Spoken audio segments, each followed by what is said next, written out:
সে সৃষ্টির রহস্য বোঝার জন্য ইচ্ছুক হয়ে উঠেছে। যে সৃষ্টির বিজ্ঞানটা বুঝতে চাই এবং সৃষ্টির উৎসকে অনুভব করতে চাই, যে এই সৃষ্টির উৎসের প্রতি শতভাগ সমর্পিত, সে শিক্ষার্থী। যে প্রকৃত শিক্ষার্থী হয়ে উঠতে পেরেছে, সে এক ধন্য জীবনের অধিকারী। স্যার, শিক্ষক সম্বন্ধে তো জানলাম, শিক্ষার্থী আসলে কে? শিক্ষার্থীর মূলত কাজটা কি?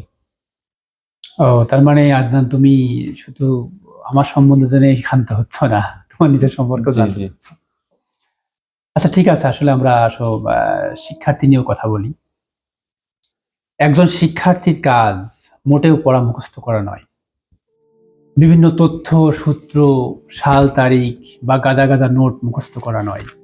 সোজা কথাই, সার্টিফিকেট নামক একটা কাগজের আশায় নির্দিষ্ট একটা সিলেবাস মুখস্থ করা শিক্ষার্থীর কাজ নয়। বা যারা ভাবছে মানুষ তাকে ডাক্তার, ইঞ্জিনিয়ার, ব্যারিস্টার, ডক্টরেট ডিগ্রিধারী বলে লম্বা স্যালুট দেবে, তারাও শিক্ষার্থী নয়। এরা হয়তো এই মহাবিশ্বের, মহা জ্ঞান জগতের একটা ক্ষুদ্র জানালা খুলেছে মাত্র। আবার যে নিজেকে খুব চালাক মনে করে, বা নিজেকে খুব স্মার্ট বা ট্যালেন্ট বলে দাবি করে, বা যে অনেক কিছু জানে বা বোঝে বা অনেক অভিজ্ঞতা আছে বলে যে তৃপ্তি ঢেকুর তোলে, বা যে খুব আত্মবিশ্বাসী, এমনকি যে নিজেকে খুব জ্ঞানী বা পণ্ডিত মনে করে, এরা কেউই শিক্ষার্থী নয়। বরং যে কোনো রাগ ঢাক না করে সোজা সাপটা বলে আমি জানি না, সে শিক্ষার্থী। কারণ সে বুঝেছে এ মহাবিশ্বের কোনো কিছুই সে জানে না। এমনকি একটা পরমাণুকে সে বুঝতে পারে না।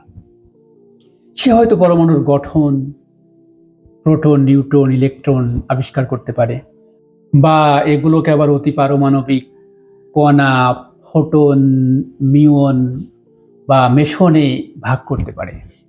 কিন্তু আদতে জিনিসটা যে কি, সেটা সে জানে না।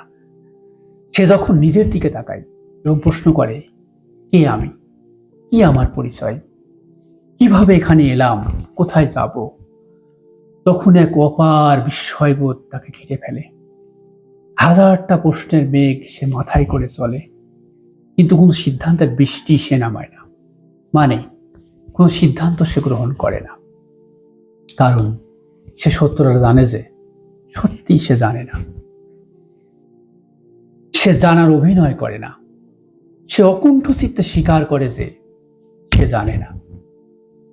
এই যে আমি জানি না বলাটা বা বলতে পারাটা খুবই শক্তিশালী এক জাহাজ, যা দিয়ে জ্ঞানের সমুদ্রে প্রবেশ করা যায়। তুমি যখন জানি না বলো, তখনই মূলত জানার সুযোগ তৈরি হয়, জানার প্রক্রিয়া শুরু হয়। তুমি অন্বেষণ শুরু করো এবং জ্ঞানের দরজা তোমার জন্য খুলতে শুরু করে। তুমি যদি না জেনে জানার ভান করো, তবে জানার আনন্দ কখনোই পাবে না। তুমি যদি দুনিয়ার সর্বশ্রেষ্ঠ শিক্ষকের কাছে যাও, নিজের পূর্ব ধারণা, বিশ্বাস, মতাদর্শ, নিজস্ব যুক্তি, বুদ্ধি, আবেগ, কল্পনা ইত্যাদি নিয়ে তার কাছে বসো এবং তার দেখানো পথ বা তার ব্যাখ্যা বিশ্লেষণ তুমি যদি তোমার বোধের পাল্লায় তোলো এবং তোমার বুদ্ধি, যুক্তির বাটখারা দিয়ে ওজন করো, তবে তুমি কিছুই শিখতে পারবে না এবং নিশ্চিত তুমি কোথাও পৌঁছতেও পারবে না। অতএব শিক্ষার্থী হলো সে যে নিজের চিন্তার স্রোত থেকে নিজেকে রক্ষা করতে পেরেছে, যে নিজের যুক্তি, বুদ্ধি বিসর্জন দিয়ে শূন্য হতে পেরেছে।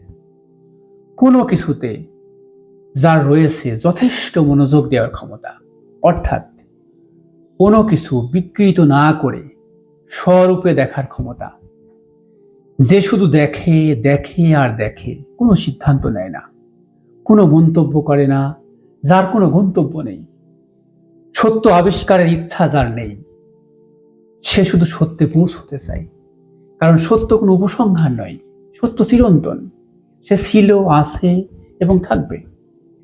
সে সৃষ্টির রহস্য বোঝার জন্য ইচ্ছুক হয়ে উঠেছে, যে সৃষ্টির বিজ্ঞানটা বুঝতে চাই এবং সৃষ্টির উৎসকে অনুভব করতে চাই, যে এই সৃষ্টির উৎসের প্রতি শতভাগ সমর্পিত, সেই শিক্ষার্থী। যে প্রকৃত শিক্ষার্থী হয়ে উঠতে পেরেছে সে এক ধন্য জীবনের অধিকারী। আর এই সবগুলো প্যারামিটারকে তোমার জীবনে সম্ভব করে তুলতে যিনি তোমাকে সহায়তা করতে পারেন, পথ দেখাতে পারেন, তিনি হলেন শিক্ষক বা গুরু।